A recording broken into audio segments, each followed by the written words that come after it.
आप अपने जीवन को थोड़ा सा रिवर्स गियर में डालो, पीछे की जीवन झांकी देखो, तो आपको ये बात बहुत अच्छे समझ में आ जाएगी कि अपनी प्लानिंग के अनुसार कुछ नहीं हुआ। तुमने जो बचपन में जो प्लानिंग की थी वो है ही नहीं। समझ में आया ना? तुमने ना द्रव्य, क्षेत्र, काल, भाव, मैंने तो दिल्ली कभी नहीं सोची थी, मैं दिल्ली कैसे आ गया?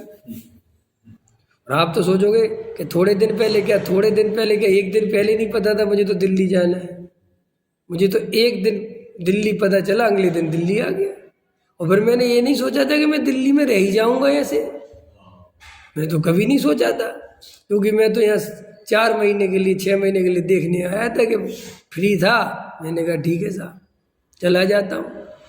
फिर ऐसा भी नहीं पता था कि मैं व्यापार करने लगूंगा। कौन से काम अपने अनुसार हो गए बताना भैया? मैं तो जानता भी नहीं था मैं जो आज व्यापार करता हूँ। मुझे तो ABCD नहीं पता थी, दूर दूर तक कोई संबंध नहीं इन चीज़ों से मेरा। आप कैसे हो गए? क्या कुछ नहीं, जैसे भवितव्यता थी, जैसी योग्यता थी, वैसे वैसे निमित्त, वैसे वैसे पुरुषार्थ, वैसे वैसे भाव सब होते चले आते हैं। उसमें क्या सोचना। तो जैसे लौकिक में भी है ना, ऐसे मुक्ति मार्ग में भी है सेम।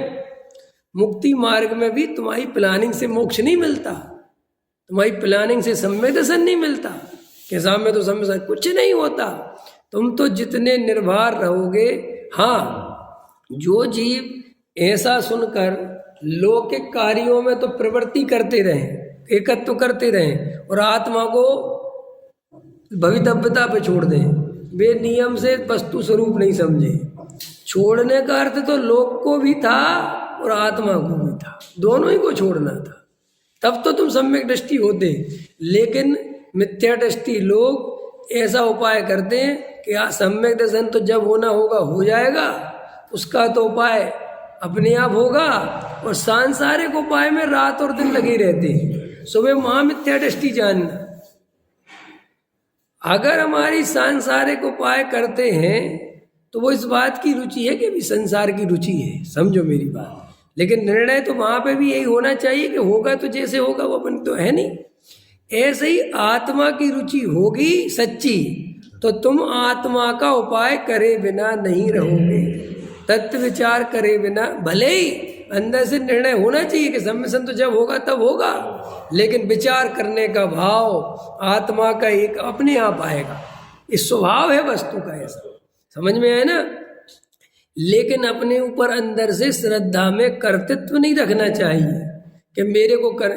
और लोक में देखो, मैं कल ही एक बात कह रहा था, अगर किसी को ये दुनिया संसार बहुत ज़्यादा पसंद हो और बहुत ज़्यादा चिंता करते हो तो बिल्कुल मूर्खपन है। इस पर्याय के बारे में सोचा करो कि यहाँ रहना कितने दिन है, कितने दिन की पर्याय बची बताओ। अच्छा बताओ मुकेश जी, सही बात बताओ, कितने दिन की पर्याय बची?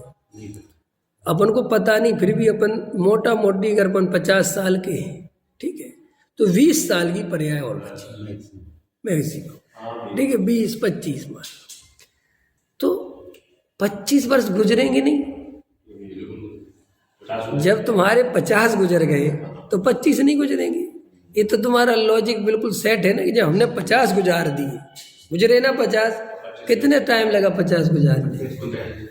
पता ही नहीं है कितनी व्यवस्थाएं बनते बनते हम 50 के हो गए, और संकल्प कल मिटते ही नहीं है, प्लानिंग मिटती नहीं है, आकुलता मिटती नहीं। तो 100% आगे के 25 भी ऐसे ही निकलेंगे ना। अब बचे, अब खत्म, दी एंड हो गया ना।